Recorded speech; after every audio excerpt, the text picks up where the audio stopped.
Hello everyone, आप देख रहे हैं चैनल अमीन इन्फो। और आज की इस वीडियो में हम बात करेंगे, अगर आपको टीचिंग एज अ करियर बनाना है तो इसके लिए कौन कौन सी मैंडेटरी क्वालिफिकेशंस होती हैं जो आपको पहले कंप्लीट करनी होंगी। उसके बाद आप एलिजिबल हो जाओगे टीचर को as a career option choose करने के लिए। और इस वीडियो में मैं टीचिंग की बात कर रहा हूँ, यानी कि स्कूल लेवल तक टीचिंग की बात कर रहा हूँ, और कॉलेज लेवल टीचिंग की बात मैं इस वीडियो में नहीं करूँगा। देखिए, सबसे पहले इन जनरल अगर हम बात करें टीचिंग करियर को, अगर हम इंडिया के अंदर कंसिडर करें तो मेनली 3 तरह के होते हैं। एक होता है आपका पीआरटी टीचर, जो कि प्राइमरी लेवल तक के बच्चों को पढ़ाता है।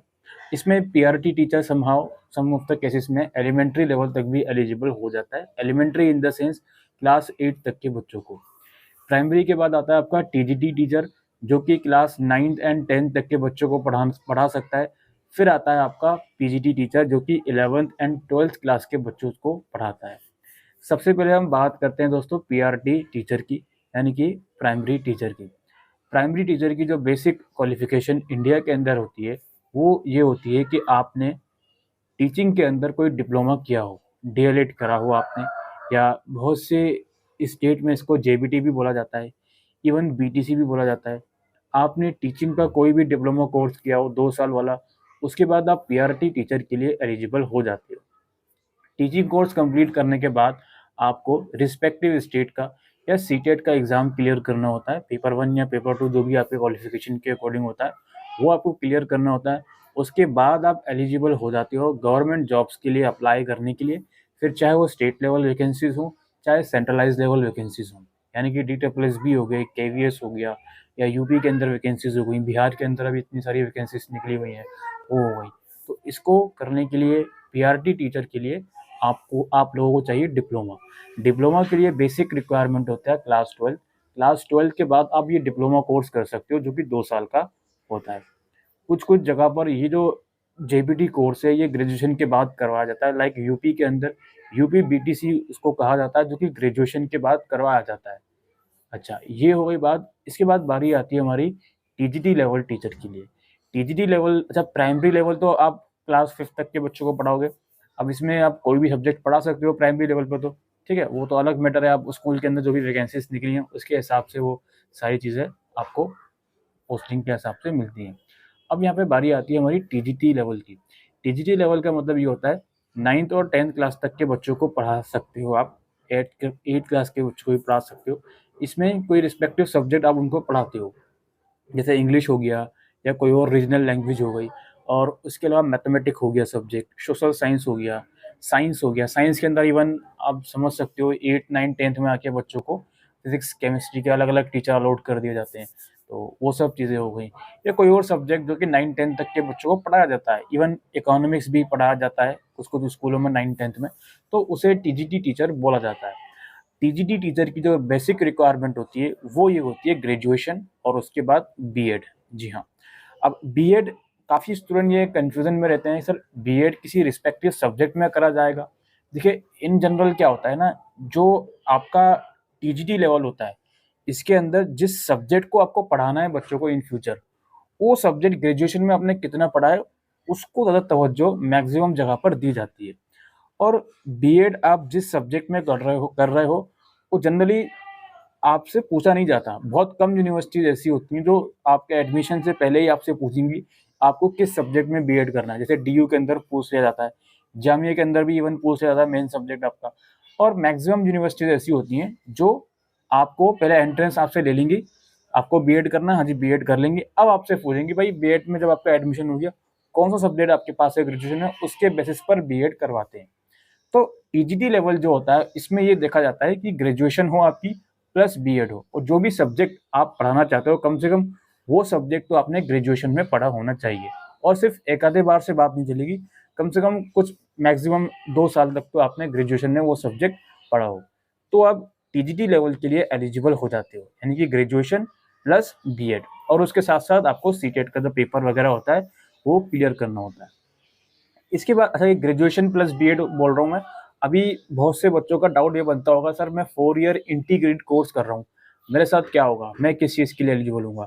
जो नए कोर्स ITEP लेकर आया हुआ है NTA, उसके ऊपर भी थोड़ा सा डिस्कशन मैं अपनी कैपेबिलिटी के हिसाब से कर लूँगा। अच्छा, TGT की बात आती है बारी PGT की। PGT के लिए दोस्तों graduation plus BEd plus masters, ये तीनों चीज़ों की रिक्वायरमेंट होती है। अगर ये तीनों चीज़ें आप फुलफिल करोगे, graduation plus BEd plus masters, उसके बाद आप अपना रिस्पेक्टिव टेट एग्जाम या CTET एग्जाम क्रैक करोगे, then only you are eligible for PGT teacher. अब PGT टीचर जनरली 11th और 12th क्लास के बच्चों को पढ़ाता है। अब जैसे कुछ सब्जेक्ट्स ऐसे होते हैं जो TGT लेवल में भी पढ़ाए जा रहे हैं, PGT में भी पढ़ाए जाएंगे, जैसे मैथमेटिक हो गया, जैसे इंग्लिश हो गया, कोई और लैंग्वेज हो गई, ठीक है। अगर वो लैंग्वेज तक आपने ग्रेजुएशन प्लस BEd करा है तो आप TGT के लिए एलिजिबल हो जाओगे। उस लैंग्वेज में आपने मास्टर्स भी किया हुआ है, ग्रेजुएशन भी किया हुआ है या BEd भी किया हुआ है, तो आप PGT लेवल के लिए उस पर्टिकुलर सब्जेक्ट में एलिजिबल हो जाओगे। सिमिलरली अगर आप कॉमर्स की बात करें तो कॉमर्स के अंदर जो सब्जेक्ट्स होते हैं उसमें BCom होता है, MCom अगर आपने किया हुआ है तो उसके बाद BEd के बाद अब कॉमर्स वाले जो PGT होते हैं उसमें एलिजिबल हो जाते हो। दिल्ली के अंदर एक रूल है, थोड़ा सा मैं आपको जानकारी के लिए आपको बता दूं कि आपने UG किया है और PG किया है, उसके बेसिस पर भी आप PGT टीचर के लिए एलिजिबल हो सकते हो दिल्ली के अंदर, DSSB के अंदर। कंडीशन ये होती है कि जैसे ही आपका एज एन अपॉइंटमेंट आपका हो जाएगा टीचर, उसके 3 साल के अंदर फिर आपको BEd कंप्लीट करना होता है।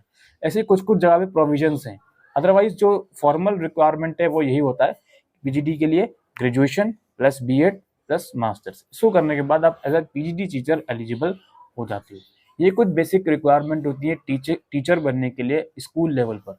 अब यहाँ पे कुछ चीज़ें आती हैं आजकल, पिछले 1-2 सालों से जब से NEP इंट्रोड्यूस हुआ है, ये 4 ईयर इंटीग्रेटेड कोर्स बहुत ज़्यादा चल रहा है। ये कोर्स पिछले साल से इंट्रोड्यूस भी हो गया है काफ़ी सारे इंस्टीट्यूट में।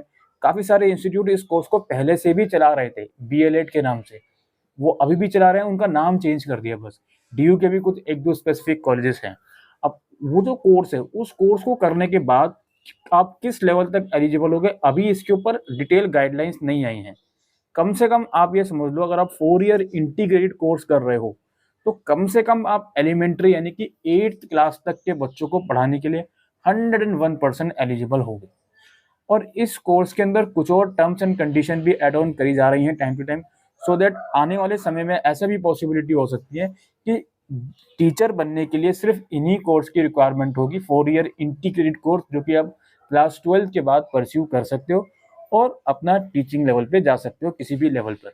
लेकिन अभी जितनी भी मैंने आपको क्वालिफिकेशन बताई, चाहे वो PRT की हो, चाहे वो TGT की हो या PGT की हो, 2 साल वाला BEd हो, ग्रेजुएशन हो, डिप्लोमा हो 2 साल वाला, उन सब की मान्यता अभी भी है। और जब तक वो कोर्स चलता रहेगा, जब तक उस कोर्स में एडमिशन होते रहेंगे, जो बच्चा जिस टाइम पर उस कोर्स में एडमिशन लेगा, आगे जाकर उसकी वैल्यू रद्द नहीं होगी, वो चलता रहेगा। इस चीज़ को बताना बच्चों आप लोगों के लिए बहुत ज़रूरी है, क्योंकि आजकल क्या होता है ना, BEd के नाम पर बहुत अफवाहें फैलाई जाती हैं कि 2 साल वाला BEd बंद हो जाएगा, इसकी मान्यता नहीं होगी। इसलिए इस पॉइंट को भी रखना बहुत ज़रूरी है कि आप आज भी या अगले साल भी या 2 साल के बाद भी 2 साल वाले BEd में एडमिशन लेते हो तो उसकी मान्यता उतनी ही है, आप चाहे TGT के लिए जा रहे हो, PGT के लिए जा रहे हो। यहाँ पर एक और पॉइंट मैं समझाना चाहता हूँ। अभी सुप्रीम कोर्ट का भी ऑर्डर कुछ महीनों पहले आया था, आई थिंक लास्ट ईयर। जैसे आपने ग्रेजुएशन करा, ग्रेजुएशन के बाद आपने BEd कर लिया, अब इन दोनों क्वालिफिकेशन के बेसिस पर क्या आप as a PRT teacher apply कर सकते हो? ये बहुत ही कम चांसेस होंगे इसके। PRT टीचर के लिए डिप्लोमा की रिक्वायरमेंट मैंडेटरी है। जिसने BEd करा हुआ है ग्रेजुएशन के बाद, उसे PRT लेवल पर कंसिडर नहीं करा जाता मैक्सिमम से मैक्सिमम इंस्टीट्यूट या फिर मैक्सिमम ऑर्गेनाइजेशन में। तो इस चीज़ का आप लोग ध्यान रखिएगा। बाकी यही इन्फॉर्मेशन इस वीडियो के अंदर मैं देने आया था। Thank you.